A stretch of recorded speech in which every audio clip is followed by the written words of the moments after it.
All right. Good morning and welcome to the Friday feature. For those of you who haven't realized, we are now on an every other week schedule. So the next one will be in 2 weeks from today, or the 28th of the month. Welcome to our past district governor, Paul Perez, who's on. Maybe he'll wave. There we go. Anyway, it is my, actually, let me just make one other comment before we get started. If you have questions for our speaker, please put them in the chat box. I will continue to monitor that throughout the talk, and then we'll be able to have questions all set up at the very end. So there will be time for questions and answers at the end. But it is my great pleasure today to introduce our speaker, Rebecca.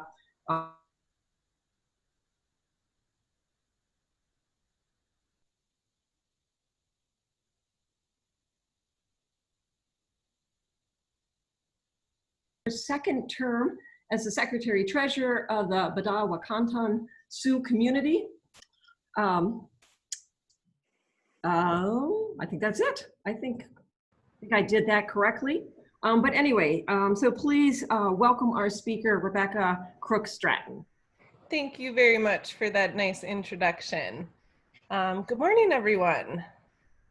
I'm going to see if I can share my screen here.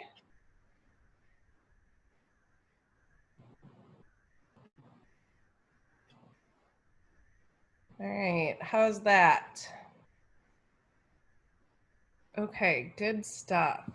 Well, thank you all for inviting me this morning. This is really exciting. This is information that I love to share because I think so many people don't ever have the opportunity to learn about this. So we're gonna talk about tribal sovereignty today, and I will hopefully be able to answer any questions that you have, maybe dispel some widespread myths, and kind of share a narrative from a different perspective. So I got that nice introduction from Dale. I'm Rebecca Crooks-Stratton. I was born and raised on the Shakopee Mdewakanton Sioux Community Reservation. I am in my second term as Secretary Treasurer. SMSC is a federally recognized sovereign Native American tribe located here in Scott County. We are a community of Dakota people. Here in Minnesota, we have 4 Dakota tribes. We have lived on this land for centuries. Our ancestors, a lot of you who come to Minnesota, your ancestors came to the United States, have settler stories or colonization stories. Our people have been here so long that we have creation stories, stories of how the land was created and how the people came to be here and how the animals are here. So we've been on these lands for a very long time. Currently in Minnesota, we have 11 federally recognized tribes. Tribes in the United States, there were many more than there are today. Right now we have 574 federally recognized tribes. There are also state recognized tribes across the United States. The majority are here in the lower 48. We have 345 and 229 reside in Alaska. And Alaska tribes are treated a little bit different by the federal government in the way they're organized, but still have that government to government relationship with the federal government. So as you can see on our map here, northern Minnesota is mostly our Ojibwe or Anishinaabe tribes. There are 7 of them. And most of those tribes also have an umbrella organization called the Minnesota Chippewa tribe. They all fall under this umbrella government, all of them except the Red Lake Nation. And then down in the southern part of the state, we've got the 4 Dakota communities, Upper Sioux, Lower Sioux, Prairie Island, and the Shakopee Mdewakanton.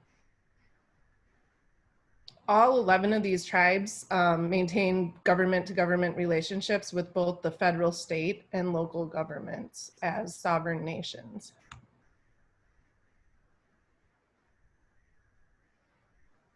Again, I touched on this a little bit. You can kind of see how tribes are spread out across the United States. with the majority of them being west of the Mississippi River because of federal policy that pushed many of the tribes west. So very few left in their original homelands along the East Coast. So what is sovereignty? It's not something that we talk about a lot or that we learn much about in school. It's when we talk about sovereignty, a lot of times we're talking about European powers, but very little about sovereignty in our own home here in the United States. So it's really just the right of a people to determine their own destiny and provide their own governance. The Shakopee Mdewakanton Sioux community, along with all other tribes, are sovereign governments and have been acknowledged as sovereign governments since first contact with Europeans. Tribes were dealt with by treaty, and treaties really are documents that are only executed between governments. So tribal sovereignty means that tribes have an inherent authority to govern themselves, like they have been since the beginning of time. Prior to European contact, indigenous people were thriving. They had robust economies, they had extensive trade networks, they had sophisticated infrastructure, whether that was building infrastructure, irrigation infrastructure. And in order to create all of that, they had to have robust and sophisticated government systems that kept societal order. So from first contact, those structures were recognized. And they were recognized in the drafting of the United States Constitution. And a lot of federal Indian policy and the relationship today comes from this one sentence in Article 1, Section 8 of the United States Constitution. Congress shall have the power to regulate commerce with foreign nations and among the states and with Indian tribes. So they group Indian tribes in the Constitution with foreign nations, really acknowledging the sovereignty of tribes.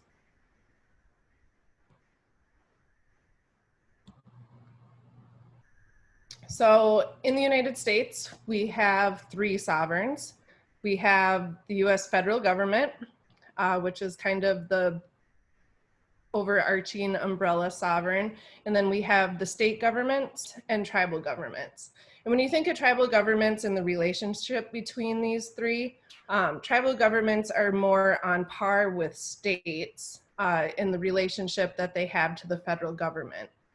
So states really have no control over tribal governments.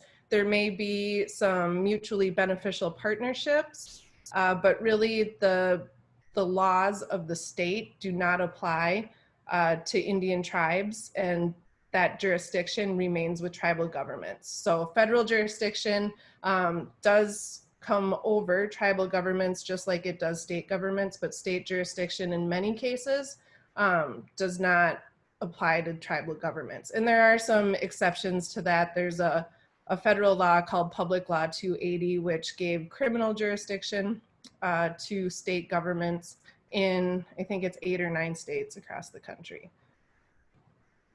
And federal Indian law is complicated. And if you have a question about federal Indian law or the relationship, it's usually, it depends. And then you have to sort through all the weeds to figure out where exactly you fall. So when people ask about tribal government, I always give them the comparison of our SMSC Business Council as a governing body, kind of comparable to a city council. So as the Business Council, there's 3 of us, SMSC. Every tribe has a different government structure and really set up to address the needs of their communities. For the Shakopee Mdewakanton Sioux community, our 3-person business council is elected by a general council, and we serve 4-year terms. So as the business council, we run the day-to-day operations, but our general council is more like a Congress, and they are really the policy makers. They approve all our laws, ordinance, and regulations. So they establish the government and community policies, but as the business council, we hire employees, enterprise staff, provide leadership. We manage all the tribal financial operations, although those get reported to the general council regularly. We conduct most of the tribal business, but again, all overseen by the general council. We have both gaming and non-gaming operations, and we'll get into a little of the gaming stuff a little later. So we oversee all the planning, we enforce our ordinances, and manage and protect tribal lands and facilities. So much like a city council, and at SMSC, as a sovereign nation, we have the, we're entrusted with keeping services for our people. So we maintain everything from our own sewer and water infrastructure, our roadways, we provide medical, dental, and other health services, much like states and cities do. So all of our services are provided to our members internally. SMSC is in a fortunate position. We rely very little on federal funding for the majority of our programs.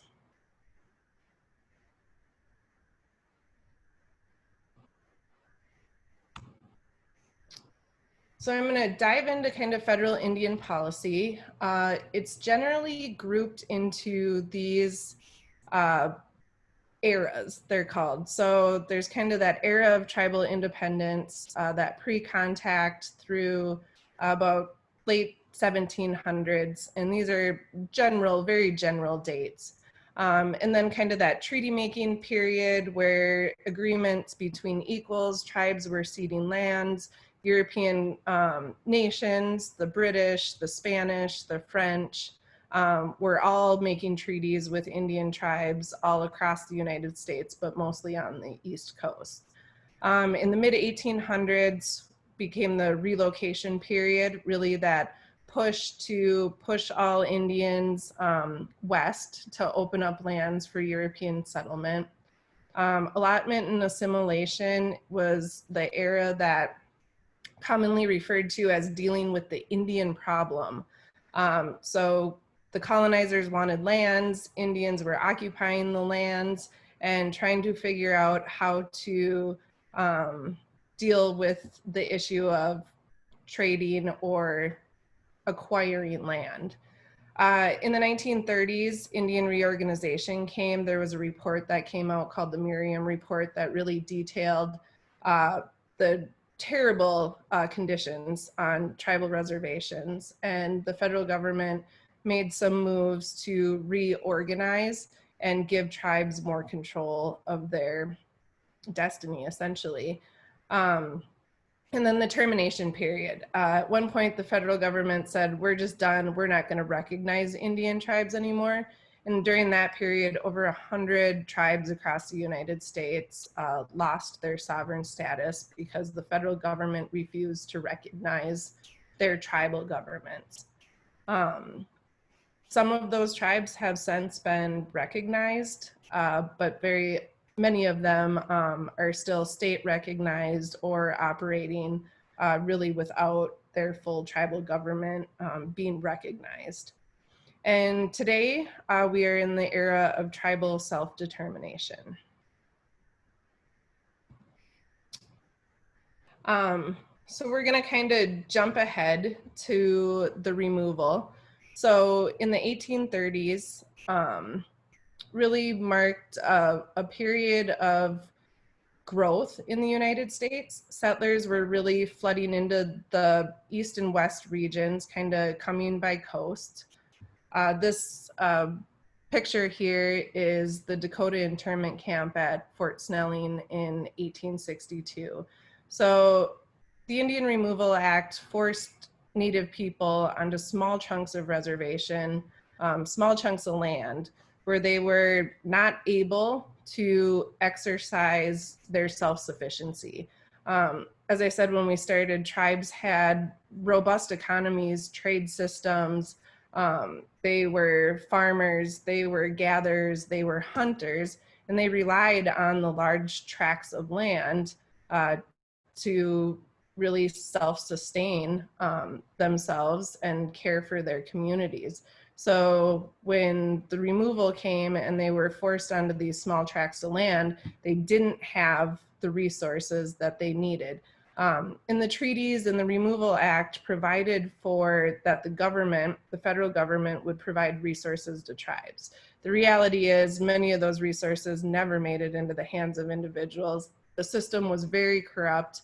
Indian agents didn't do their jobs. So that decimated our populations. The camps, disease spread really quickly. So we lost a lot of people to disease and just hunger and terrible conditions.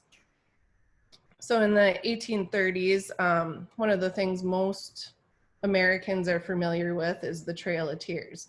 So in most of our public schools, we learn a little bit about tribes and Indians, really up through the Trail of Tears and kind of the Andrew Jackson removal period.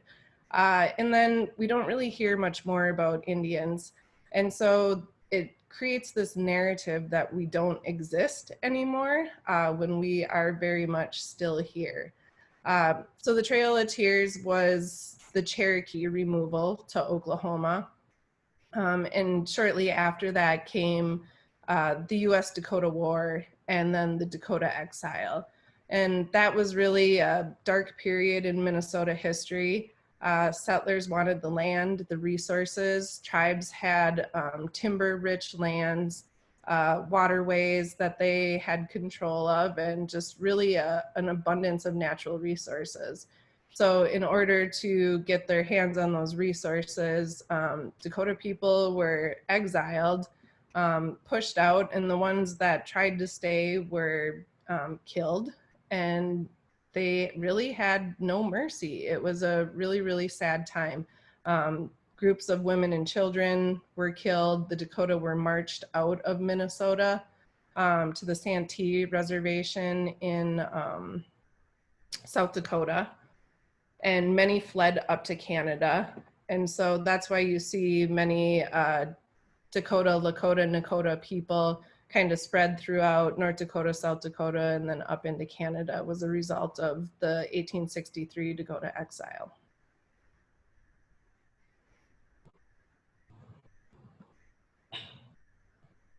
So during this time, the Supreme Court was being established.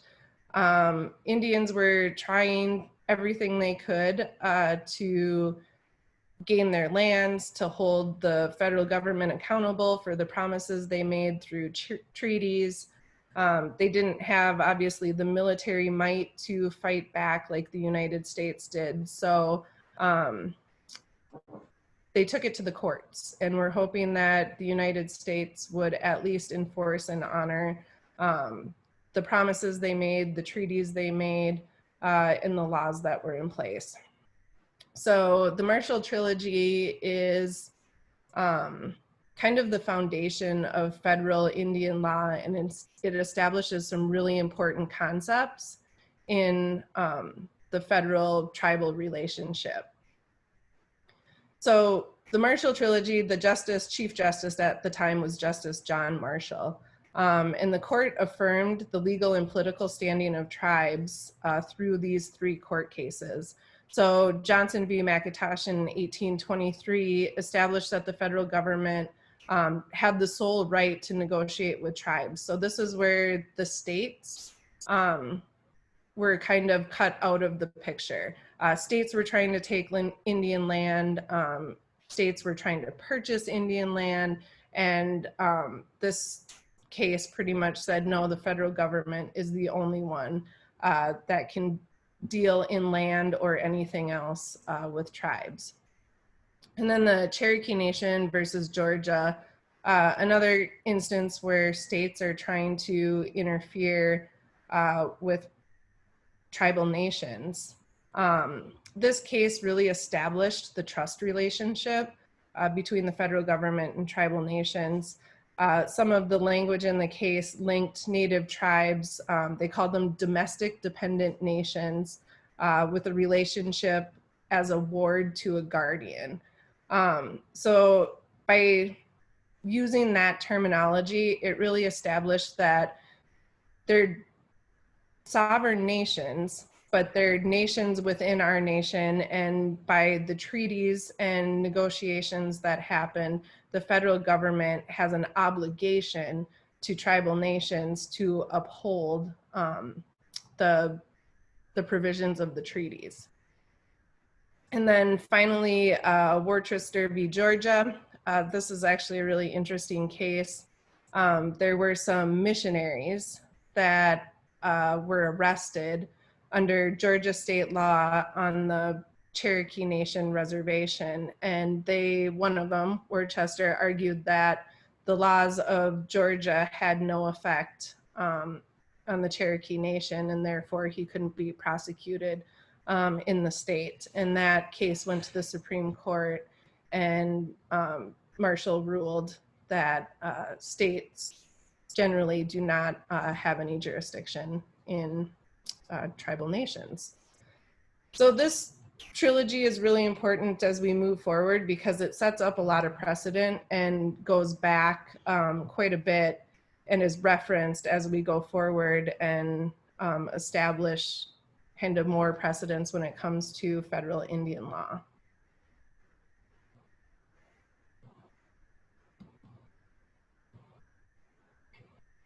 So in 1851, Congress passed the Indian Appropriations Act, which created the Indian reservation system and forced Native people and tribes onto reservations. It really restricted their ability to hunt, fish, and gather. The lands were significantly concentrated and diminished compared to the broader homelands. This picture is actually up in Minnesota on the White Earth Reservation. And the reservation period, it was devastating. Tribes lost, any ability to participate in their traditional economies and had a hard time fending for themselves, and were very reliant on the federal government. They were moved to tracts of land that had little to no resources.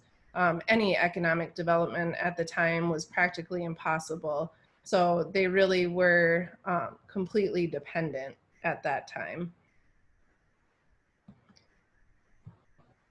So the next period in federal Indian policy became known as allotment and assimilation. The main goal was really to strip Native people of their cultures and force them into mainstream American society. This is a picture of a boarding school in Minnesota. In assimilation was the Carlisle Indian School. The founder of that, which was the first boarding school in the United States, was founded by a general named Richard Pratt. And he said his goal of the school was to kill the Indian and save the man. So Native children are required by Congress to attend these government-run boarding schools where they were pulled from their families unwillingly. They were not allowed to practice their traditions, to participate in any cultural activities, and not allowed to speak their language. So really trying to integrate Native people into mainstream society through schools and education. There were several genocidal tactics used by the federal government, and unfortunately some of those are still going on today. But the boarding school was a really particularly nasty one because it preyed on the children of Indian people.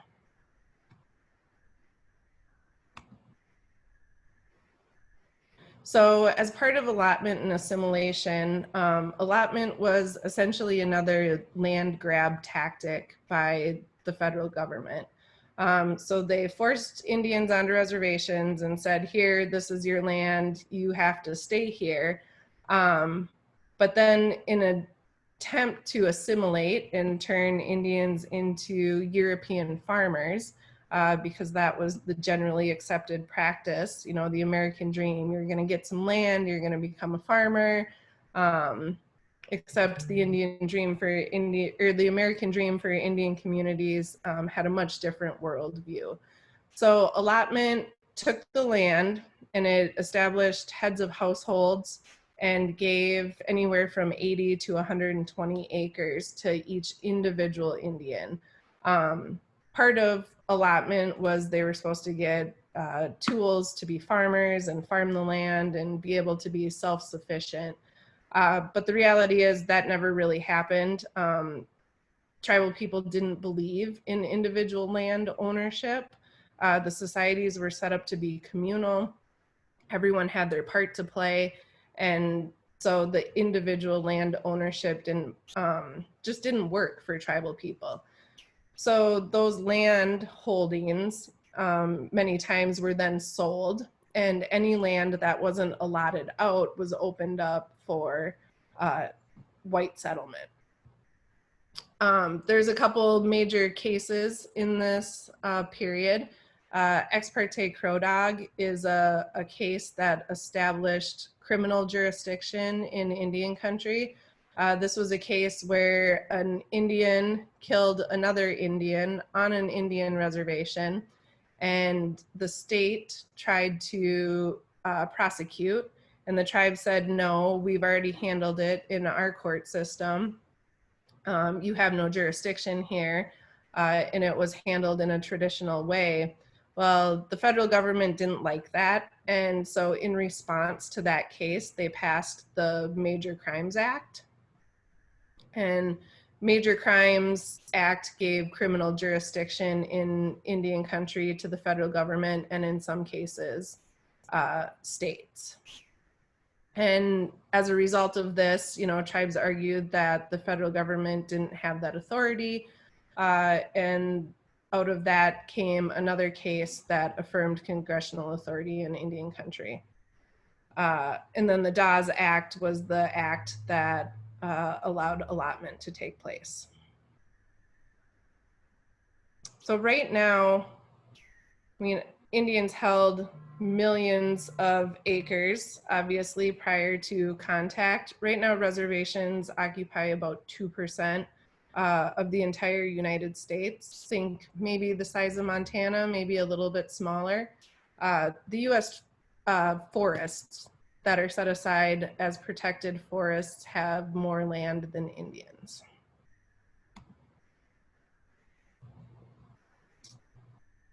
So here in Minnesota, something a little more local is the Nelson Act. And the Nelson Act called for the relocation of all Ojibwe or Anishinaabe people in Minnesota to the White Earth Reservation. So really a consolidation of all Indian people to, once again, a smaller tract of land so that settlers could take advantage of the resources. Native people were not citizens of the United States until 1924. Yet they served in the World Wars.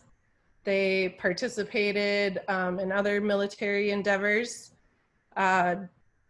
participated in, in many ways as United States citizens, but were never recognized as United States citizens until 1924. So in 1928, the Merriam Report came out, and it was a summary of the just deplorable conditions on reservations. It highlighted the failure of the boarding school system, also criticized the General Allotment Act and its effect, and really highlighted the terrible, terrible conditions that were going on, and forced the federal government to really relook at how they were dealing with Indian tribes. So because of that report, in 1934, the Indian Reorganization Act was passed. That provided government subsidies to tribes to enact constitutions similar to that of the United States. So in order for tribes to be recognized under the Indian Reorganization Act, they had to adopt a constitution. So many tribes today, and ours included at SMSC, has what we call an IRA constitution. They essentially gave tribes this template of governance and said, if you follow this structure of governance, we will recognize you as a sovereign. So really another way to force tribes to assimilate, because people wanted to operate in relationship with a system that they knew and understood. So another tactic that was used to assimilate American Indians. This picture on the slide is a picture of the Merriam report.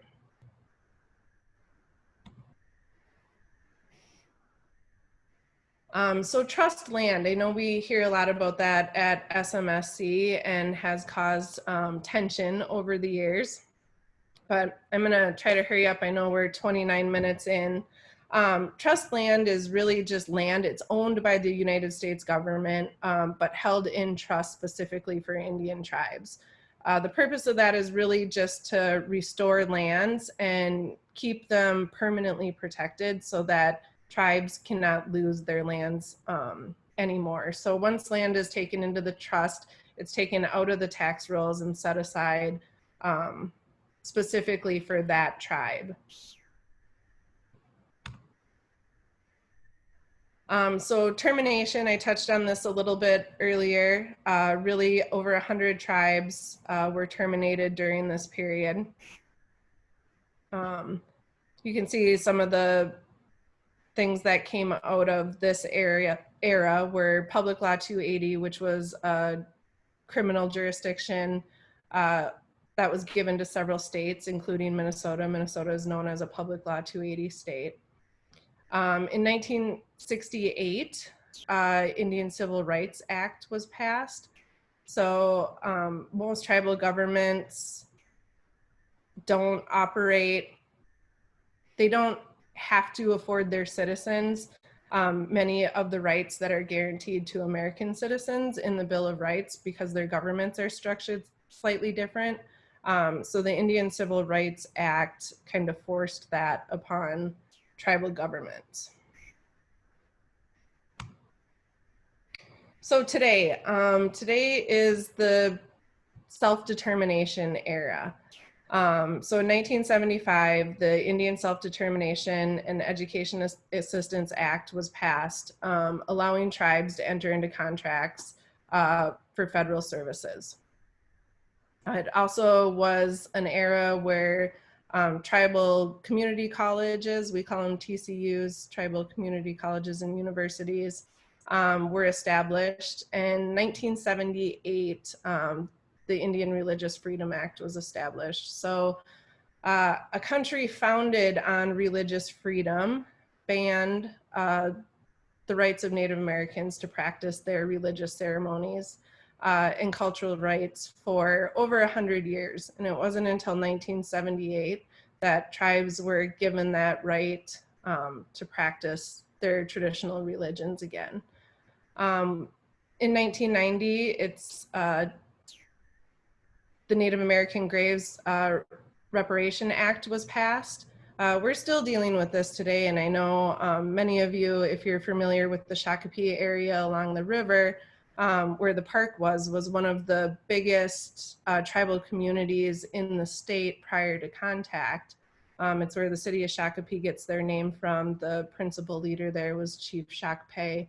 And many Native American graves and artifacts at the time were destroyed as the city of Shakopee became what it is now.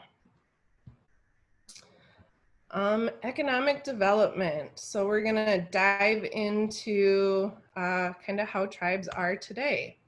So pre-gaming, you know, we talked a little bit about how the tribes' hands were tied. They didn't have the ability to build economies. In 1988, the Indian Gaming Regulatory Act was passed, and this was the result of a case out of California. It was called California versus the Cabazon Indians, and in that case, the court overturned laws restricting gaming on Native American reservations. And then the next year, Congress passed the Indian Gaming Regulatory Act that really provided a structure for Indian gaming. This has been an economic tool that has been fantastic for tribes that can participate on it, but there are still many, many tribes that do not have casinos. So this is really a limited number of tribal communities that have economic development in this way. Because we share borders and have, many mutual needs, tribes have really started to partner with local governments and agencies. We have mutual aid agreements that service fire, Prior Lake and the tribe just partnered on a water treatment facility. That's the first of its kind. I don't know anywhere in the country where a tribe and a city have come together to provide a joint utility that is beneficial. It's cost savings, it saves the environment, it has many benefits, and these are things that really we should be doing more of. But these partnerships really ensure that the state and tribal laws are enforced and coordinated, they're consistent. We have our own public safety department, but we coordinate with many of the local jurisdictions. We're also in charge of all our environmental programs. We manage our hunting and fishing programs. We conduct environmental studies, and we have a conservation and co-management program. Many joint powers agreements. Tribes contribute to the regional infrastructure. This is the new joint water treatment facility that was opened last year that I think we're all very proud of. So kind of just to sum it up, tribal governments as sovereign nations determine their own governance structure. They enforce their own laws. We operate our own tribal courts. Many tribal nations have police departments. We determine our own citizenship. We develop and maintain our infrastructure and housing. We preserve and provide cultural education to all of our members. We manage our natural resources, provide all our human services and healthcare, and interact with other governments on a government-to-government basis. Whew, that was 200 years of history in 36 minutes. Wow, Rebecca, thank you so very, very much. So I'm going to kind of start this off with a question. So I have to admit my ignorance right up front because I am new to Minnesota, but spent the last 20 years in Wisconsin, actually up in Hayward. So right next door to the Lakota community. And what was amazing to me up there, having raised my entire family up there, is how sadly the Hayward community and the LCO community do not interact. How sadly very separate they are. And it was just right before I was leaving there that we actually started to do some kind of joint programs between the LCO community and actually the Hayward community by utilizing Rotary to put together some joint projects to bring these communities together. And so as I say, I'm not sure how the relationship is here in Minnesota, but where do we go from here in terms of bringing communities together to work? I mean, the water treatment program and all that, that's fabulous. But I do sometimes feel, as I say, if Minnesota is anything like Wisconsin, that there is a huge split. There are people in Hayward who live their lives there who have never stepped foot on the reservation, and vice versa. And instead of binding together for our areas, we kind of act very separately. Do you have insight into Minnesota or what we can do in this area to bring groups together? You know, I think it really just starts with conversation and building relationships. You got to come to the table with an open mind. We've invited people into our community. Last year we did something called Community Day, which was really an opportunity for folks across the region or our area to come learn more about who we are and what we do. And I think because a lot of the information about tribes and tribal sovereignty and how they operate is such a mystery to people that we tend to not trust or believe in things we don't know about. So really, you know, coming to the table with an open mind and forming relationships leads to beneficial partnerships. Cool, thank you. So the first question we have comes from Audrey, and she wants to know what the impact of the recent Supreme Court ruling is. Yes, the Oklahoma case. It was a huge win for Indian country. The Supreme Court case that was just decided ruled in favor of one of the tribes in Oklahoma, and it affirmed their treaty boundaries. So really affirmed that the reservation was never disestablished. So the jurisdiction of the tribe was in play. And so many people are worried, you know, well, those original reservation boundaries include about half of Oklahoma. But the way the laws are laid out, no one's going to lose their house. No one's going to lose their land to an Indian. The jurisdiction really only applies to tribal members. There's really little impact for the everyday citizen of Oklahoma, but it has a huge impact for tribal nations to exercise their sovereignty over their members. So it is a very big deal for Indian country, and we hope to see the positive impacts of that for Indian people to exercise their sovereignty more efficiently. Cool. And then Paul asked, oops, now all of a sudden the questions come flooding in. But Paul asked, what is the impact of or can you give an update on the Understanding Native Minnesota initiative? Yeah, so Understand Native Minnesota is a K-12 initiative that the tribe launched last year to really try to help schools in the state of Minnesota find curriculum that teaches about tribes, that teaches about tribal sovereignty, in the hopes that the next generation of Minnesotans will be able to come to the table knowing more about tribes and really will have beneficial impacts for all the communities across the state. With COVID and everything being shut down, priorities have kind of shifted. Understand Native Minnesota has been put on hold. We're taking a slight pause to kind of reevaluate.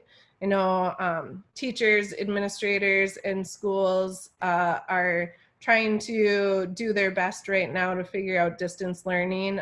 So the partnerships that we need to really move forward are preoccupied right now, and rightfully so. So we will continue to move forward with that when the time is right. Lynn Scott was wondering, and certainly this was happening in Wisconsin as well, and that's about the murdered Indigenous women and children. Yeah. Missing and murdered Indigenous women, MMIW as it's known in most tribal communities, is an issue across the country and has been for a really long time. This is a case where tribes don't have any authority or jurisdiction over non-natives. So especially in areas like Duluth, where there's a lot of shipping and transporting, it's easy to traffic people, and Native young women and girls, unfortunately, are preyed upon because of their status. You know, a promise of, we'll get you off the reservation, provide, you know, better life and opportunities, and are really taken advantage of and brought into these very corrupt systems of trafficking. Oil fields, again, bring, you know, a lot of men into reservation areas, and Native women and children are preyed upon. And there's not a national database. Many of the cases aren't picked up. There's a lot of issues surrounding why this is happening, but it's starting to get a little more visibility and some tools and resources put towards it so it can be addressed. Okay. And then I think, as we go forward, so David Newman was wondering what the process is when the tribal community purchases additional land. Does it automatically become tribal land? Or is there some sort of process that brings it back in? It actually is a very long and extensive process to get land put in trust. So once a tribe purchases the land, they have to do a variety of studies, impact studies. They have to identify uses, and then they have to apply to the Department of the Interior for them to take that land into trust. There's comment periods, local jurisdictions, cities, counties, states are given the opportunity to comment on those lands being taken into trust. But for the most part, the federal government has been very supportive in recent years of taking land back into trust for tribal communities. It's really the only way for tribes to exert their sovereignty is to have that land in trust, because if it's not within their jurisdiction. So investing in infrastructure on those parcels, or being able to operate our economic development, whatever that may be, not under our own jurisdiction, makes it really difficult. So it's really important that the land is held in trust and comes under tribal jurisdiction. I think we can open it up to other questions at this point in time. So I would say there are like 3 pages worth of people here. So I guess if you have a question, please unmute and please try not to talk over each other. So does anybody else have a question at this point? I have a question. Actually, 2 questions. Are you hearing me? Yep. How do you handle passports? And the second one is, there's a lot of violence that's been carrying over into the public schools. I used to do some consulting up in Cass Lake. And the third thing is, are there provisions for sharing gambling dollars with non-gaming tribes? So first one, passports. As citizens of the United States, we get passports just like everybody else, go through the same system. We do have, most communities have tribal IDs, which is viewed as a state ID, much like a driver's license or a Minnesota ID, that we can travel within the United States, but those IDs are not good for international travel. So we do passports also.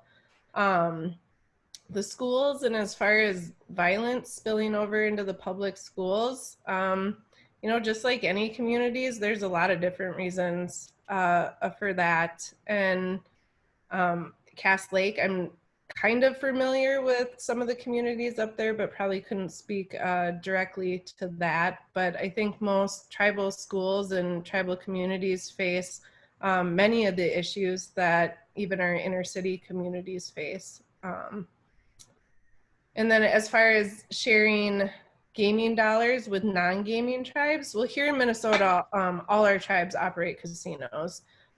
Many of them that have successful casino operations do have a philanthropy program of some type, like SMSC. So we try to be good neighbors. We try to connect communities. We try to help manage natural resources. So a lot of those gaming dollars do make their way out into the broader community. Thank you.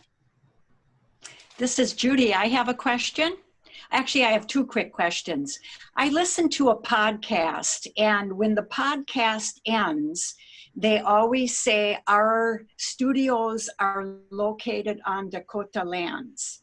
So how do you find out the, the original ownership of your land? I'm along the St. Croix River. My second question is, what is a closed reservation? Well, all of this land in the entire Midwest region was Dakota land. Our Dakota creation stories come from Bedote, where the Mississippi and the Minnesota come together. So I would say if you live in Minnesota, you live on original Dakota land. And then what was your second question? I've heard the term closed reservation used.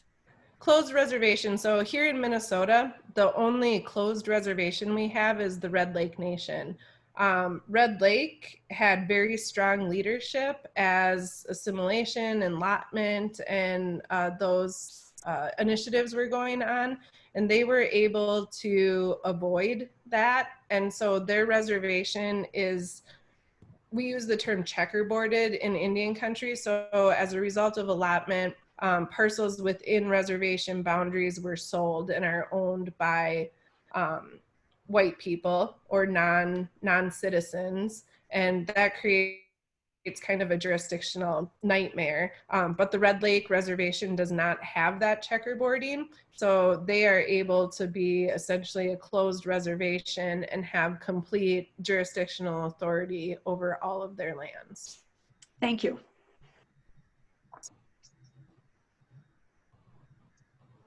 I have a question. With gaming comes a lot of problems. It can be good, it can be bad. What are the casinos doing when they are hotbeds for money laundering and sex trafficking? You know, the casinos have a lot of things in place, especially for money laundering. We follow all the federal laws for reporting. So that one's pretty easy. We can monitor all our slot machines. We know when somebody is essentially trying to wash money or run it through. It's pretty easy to pick up. And then as far as trafficking and those issues, we probably have a bigger trafficking problem at the Mall of America than we do in any tribal casino across the state. Our surveillance systems allow us to monitor absolutely everything. You step foot on the Shakopee Mdewakanton Sioux reservation and you can guarantee we probably have you on video somewhere. So our security and surveillance systems are very robust, which allows us to control any illicit activity that is going on. And we work very closely with our local law enforcement to ensure our facilities are safe. Thank you. Rebecca, thank you so very much for coming and speaking with us today. It is fabulous. I learned so much that I wish I'd learned perhaps as a child, let alone now in my 50s. But before we go, because I know our time is out and I want to be respectful of everybody's day, Judy Friend has an announcement about